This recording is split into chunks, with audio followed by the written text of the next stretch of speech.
akka nuti yaadne yookaan immoo yaada keenya olitti qophaa'ee kan arganne jechaadha. Isa majlisiin illee abbaa saddeetitti baay'ee kan nama toludha. Majlisiin illee isa abbaa saddeetitti meetira saddeetitti baay'ee kan nama toluu fi obboleettii ofiitii yaadanii bifa meeshaa ofiitiin kan hojjetan yoo ta'an obboleettii keenya haashaa baay'ee galateeffachuu barbaada jechaadha. Yeroo baay'ee galateeffachuu barbaada. Ammas obboleewwan keenya kabii ormaa jirtan shakkii tokko malee fiddanii meeshaa akkanaa kanneen achi teessanii isaatiidhaan hojjechiifachuu dandeessanii jechaadha. Meeshaa kwaalitii ta'e kana. Assalamualaikum warahmatullahi wabarakatuh. Assalamualaikum warahmatullahi wabarakatuh. Akan jirtan naga jirra alhamdulillah rabbil alamin. Daawwatu keenya arsiifnee jirra. Meeshaa obboleettii keenya Sumayyaa kana qabannee jirne irraa tokko isaatiin gatii isaatii fi meeshaa kana ta'e waliin laallaa garuu viidiyoo keenya wajjin jira. Share like subscribe gochuun irraa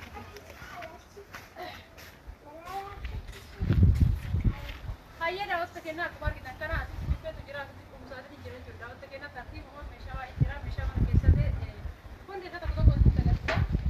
Akkuma argitan kana bittee mini meeshaa argaa daawwatu keenya keessaa akkuma argitan kana meeshaa baay'ee jiruudhaaf iddoo qophaa'ee jechuudha.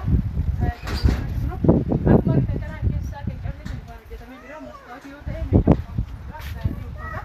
Haala kanaan mukaan hojjetamee jira. Asirratti argitan kana masaabaa guddaa ta'e qaba jala kana. Masaabaa sadii tartiiban qabu kun wal jala. Kana fakkaatu jalli isaa masaabaan gubbaan kunuu haala kanaan balballi sadiinuu magaalaa qaba jechuudha. Wanta keenya biddeen kuni akkuma walitti kana gubbaarratti haala geedhamee bareedee hojjetame. Asitti immoo fakkaatiin jira. Akkuma walitti kana kuusaatiin keessaa kan jira.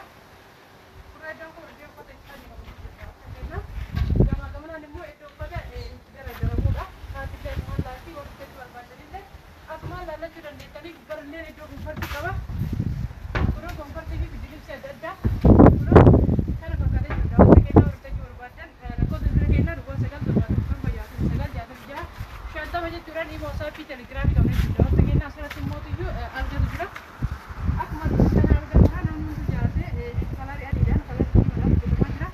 Umuriin lama qaba gamaa gamanaan kanneen kun akkuma argitan kana masaabaa qaba jechuudha. Wanta keenya gubbarraa firaashii qaba kunoo firaashii qaba.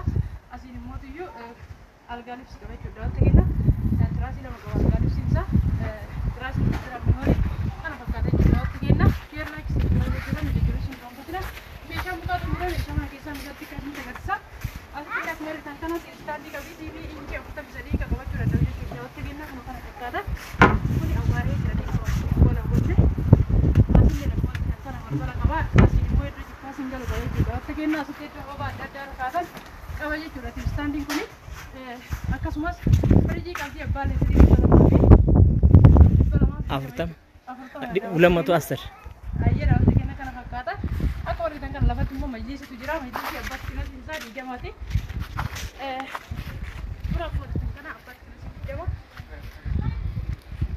Kana fakkaata jechuudha. Wanta keenya beekiraasii qabaatti illee ta'e garaanchallee xarapheezaa qaba jechuudha. Wanta keenya kana fakkaata. Xarapheezaan isallee kun haala kanaan hojjetamtee jirti jechuudha. Wanta keenya share like subscribe gochuun gaanfatina akkaatiin takkatti qarshii kun sagalee dubbishan yeroo ammaa kana yeroo Sumayyaan ajajjitti kanaa gadi jechuudha. Wanta keenya asitti kaaree takkeessuun kun wanta keenya kana jechuudha. Kana kaaree takkeessuun akkasumas amma meeshaa mana keessaa baay'ee qabu jechuudha. Sumayyaan tokko tokko isaatiin ni agarsiisa. Asitti roottu jira jechuudha. Wanta keenya roottu leetirii 4 fi 20 kun kan fakkaata. Asitti immoo masoobii biddeena qabdi. Kunoo masoobii biddeena itti bal'aa keessatti wanta keenya kana fakkaata. Asitti immoo istoovii dhaabbatu jira. Wanta keenya istoovii dhaabbataa kun kana fakkaata. Asirratti bayaa asilleen bakka makattafa qaba. Asilleen mijijaa lama qaba jechuudha. Gubbarraa kana fakkaata. Asitti illee akkuma argitan kana eelee jira jechuudha. Eelee biddeena isii booksii qabne akkanii isiitiin jillee fi qopheessiniifi jirra. Asitti immoo akkuma argitan kana jabanaa qabdi mandajaa qabdi jechuudha. Wanta keenya jabanaa saramikiiti. Asitti feermusii abbaa lamaati. Shigii keessaan baafne ariifachaa jira jechuudha. Wanta keenya asitti immoo maashina qamishaatu jira. Akkuma shigii keessa jiru jechuudha. Kunoo kana fakkaata. Rakabooti abbaa gadaa lama qabdi. Rakabooti abbaa gadaa siinii fi firee lama qaba. Suuraa qaba. Suuraan tokko achirra jira jechuudha. Faamne asitti immoo siinii fannuutu jira. Daawwattoota keenya asitti maashina bunaa diimaa jedhamtu jira. Jookii warqaammaa inni lamaan qabdi. Hedduu bareedaadha. Daawwattoota keenya jookiin kun ilaalame kana fakkaata jechuudha. Daawwattoota keenya itti fufaa meeshaan qoreetti Sumayyaan meeshaan bira qulqulleedha jechuudha. Meeshaan mana keessaa kunniin Asitti distii saraamikii abbaa sadii qabdi daawwatiin kenna. Asitti immoo distii adii abbaa torba daawwatiin kenna. Dardarree yeroo baay'ee dardarree isin agarsiifna kunoo 1 2 3 4 5 6 torba. Kunoo argitan kunoo gurraacha gara fageessee isin agarsiisa 1 2 3 4 5 6 torba guddaa macarashaa adii mukureen sallee torba daawwatiin kenna. Maan kafanuutti jira. Sani rani jira. Sani rani gara keessa yeroo baay'ee afur erginu afur bicha warra kan jira.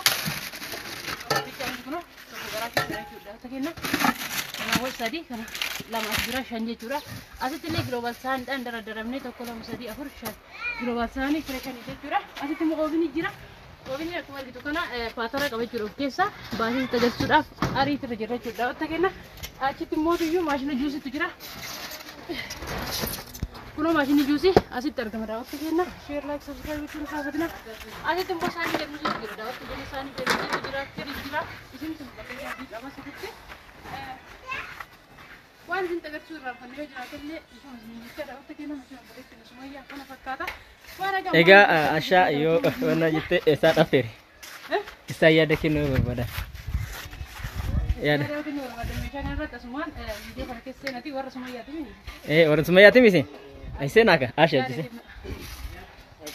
Sarana kellu keessatti garatoomaa jecha dabaluusee kaasaafis hin beeku. Warroota ashaan asitti meeshaa kana qopheessanii haala gaariidhaan asin nu dhiyeessanii nuti isa quban qabne jechaadha. Isa onlaayinii irraa hojjetameedha. Inni kun baariin taa'ameeti kan ajajameeti jaaziidhaan meeshaa kana hunda kun akka kana fakkaatu meeshaa kwaaliti akka eegameeti akka nuti yaadnutti osoo hin taane akka nu yaadne olitti kan qophaa'e jechaadha. Meeshaan kun baay'ee filatamaa fi baay'ee bu'a qabeessaa fi isa meeshaa adda ta'edha jechuudha. Wanti asitti qophaa'e kun akka nuti yaadne yookaan immoo yaada keenya olitti qophaa'e kan argamedha jechaadha. Isa majlisiin kunillee abbaa 8 baay'ee kan namatti toludha. Majlisiin kunillee isa abbaa 8 meetira 8 baay'ee kan namatti toluu fi obboleettii ofiitii yaadanii bifa meeshaa ofiitiin kan hojjetan yoo ta'an obboleettii keenya ashaa baay'ee galateeffachuu barbaanna jechaadha. Irra deebiin baay'ee galateeffachuu barbaada. Ammas obboleewwan teenya kabiyya ormaa jirtan shakkii tokko malee fiddanii meeshaa akkanaa kanneen achi teessanii tizaaziidhaan hojjechiifachuu dandeessanii jechaadha. Meeshaa kwaalitii ta'e kana akka irraa laaltanii itti fayyadamtan isin affeerraa jechaadha obboleeyyan teenya kan biyya ormaa jirtan. Mee dhaamsa isaaniif yoo inni dabarsuu jiraate ijoollee biyya arabaa ta'anii mudannoon adda addaa mudatuuf dhaamsa isin dabarsitan maaltu jira? Okay, ijoollee biyya arabaa ta'anii al tokko obboleessa yookaan nama tokko irratti erganii meeshaa nuti dalagaa jedhanii hojjetame hin agarre beektu tokkoon isaanii meeshaan badee jalaa badee odoon hojjetame meeshaa nama biroo viidiyoo waraabuudhaan itti ergaa turanii maallaqa irraa nyaachaa turanii kan akkasii kasaaran hedduu jira. Garuu obboleettiin keenya ashaan wanta akkanaa kanarraa bilisa taate meeshaa kwaalitii kanatti argamu kana hojjettee qopheessitee fi sumayyaadhaaf akka haadhaaf abbaan isiititti meeshaa qindeessitee asitti dhiyeessuusi kan agartan kana jechaadha.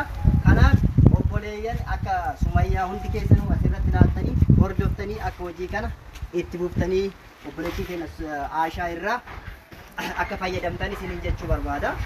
Galatoomaa nuu horaa hundeeffana. Baay'ee guddaa galatoomsiin jedhamu obboleessaa dhaamsisaa sirriitti dhaggeeffatanii jirtanii isin fayyadaa adii qaba. Dhugumaa miidiyaa kanarraa nama hedduutu hojii akkana hojjeta. Marti dhugaan hojjetu, marti illee dharaan hojjetu jechuudha. Wanta kenna rabbiin wantaa irrallee isin hin buusini abballee of eeggannoo godhuun bareeduma. Guddaa galatoo obboleessa kenna dhaamsa obboleeyyan teennallee dhaamte nuyi nu jechuu guddaa galatoomsiin jenna. Nullee cimnee kana wanta gadi buufnu abdii qabna. Waan akka ammaa hojjetu guddaa galatoo